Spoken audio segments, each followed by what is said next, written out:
Hello. पुरानी photographs देख रही थी। वक्त के साथ साथ पुरानी तस्वीरें, पुराने लोग, पुरानी यादें और भी खास हो जाती हैं। मुझे तो पुरानी चीजों से बेहद लगाव है। क्या कभी आपके साथ ऐसा हुआ है कि बहुत टाइम से कुछ डाउट्स चल रहे थे दिमाग में और एक प्रॉब्लम सी थी जिंदगी में, और कभी आप पुराने लोगों के साथ बैठे, बुजुर्गों के साथ बैठे, उनसे बातें की और आपके डाउट्स क्लियर हो गए, या उन्होंने आपको कुछ ऐसा सॉल्यूशन दे दिया जिससे आपकी सारी प्रॉब्लम ही खत्म हो गई? हुआ है ना? इसे ही कहते हैं ओल्ड इज गोल्ड। और अगर आप मेरी इस बात से इत्तेफाक रखते हैं तो आज का ये वीडियो आपके लिए। Welcome to think box with राशि।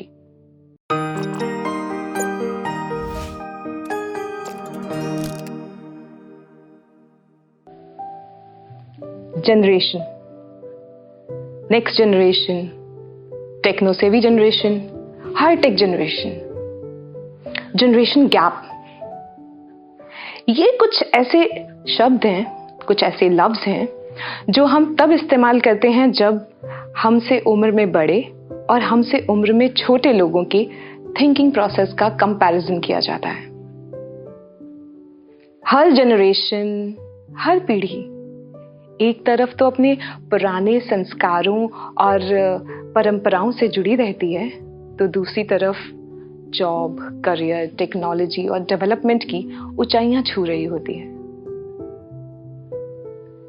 कुछ ऐसा ही हुआ हमारी आज की कहानी के हीरो विक्रमजीत चौहान के साथ। विक्रम की पोस्टिंग एक नए कैंप में बतौर न्यू कमांडर हुई थी। कैंप की इंस्पेक्शन पे निकले तो उन्होंने देखा कि ग्राउंड में एक बेंच पड़ी है और उस बेंच पे 2 सोल्जर्स उसकी रखवाली कर रहे हैं। विक्रम को बड़ा अजीब लगा। उन्होंने पास जाके उन सोल्जर से पूछा, आप इस बेंच की पहरेदारी क्यों कर रहे हैं? सोल्जर्स ने कहा, साहब जी, हमें तो पता नहीं, पर आपसे पहले वाले कमांडर भी ना हमें यही कह के गए थे कि इस बेंच की पहरेदारी करनी है।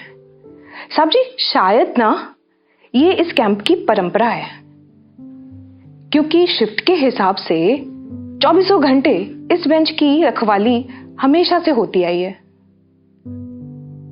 अब विक्रम के दिमाग में ये बात घर कर गई कि ऐसा क्यों?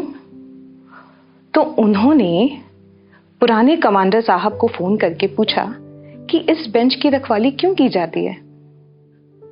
अब पुराने कमांडर ने कहा कि उससे पहले जो कमांडर थे वो भी इस बेंच की रखवाली करवाते थे, तो मैंने ऐसे ही आगे इस बेंच की रखवाली के ऑर्डर्स दे दिए। अब विक्रम को ये बात और भी ज्यादा परेशान करने लगी कि क्या लॉजिक है बेंच की रखवाली करने का, कोई लॉजिक है भी या नहीं, क्या कोई कहानी है?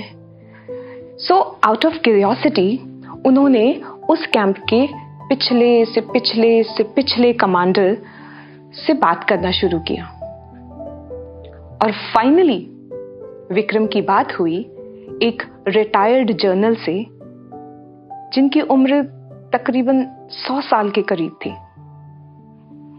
विक्रम ने उनको कॉल करके कहा कि सर, मैं माफी चाहता हूं कि आपको डिस्टर्ब कर रहा हूं, पर मैं उस कैंप का कमांडर हूं इस वक्त जिस कैंप में आप 60 साल पहले कमांडर रहा करते थे, और मुझे आपसे एक बेहद जरूरी बात पूछनी है।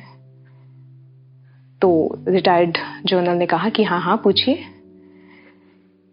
विक्रम ने पूछा, सर, कैंप की ग्राउंड में एक बेंच है और उस बेंच की पहरेदारी 24 घंटे की जाती है, इसके पीछे क्या वजह है? तो रिटायर्ड जनरल ने बड़े ही हैरानी के साथ पूछा, क्या बात कर रहे हैं आप? उस बेंच का ऑयल पेंट अभी तक नहीं सूखा? देखा आपने, एक पीढ़ी का तर्क, अगली पीढ़ी का पैटर्न, उससे अगली पीढ़ी का पाखंड और आने वाली पीढ़ियों की परंपरा भी बन जाता है कभी कभी। सो परंपरा ऐसे भी जन्म लेती है। अब ऐसी परंपराओं को आप फॉलो करते हैं या नहीं, आप खुद समझदार हैं।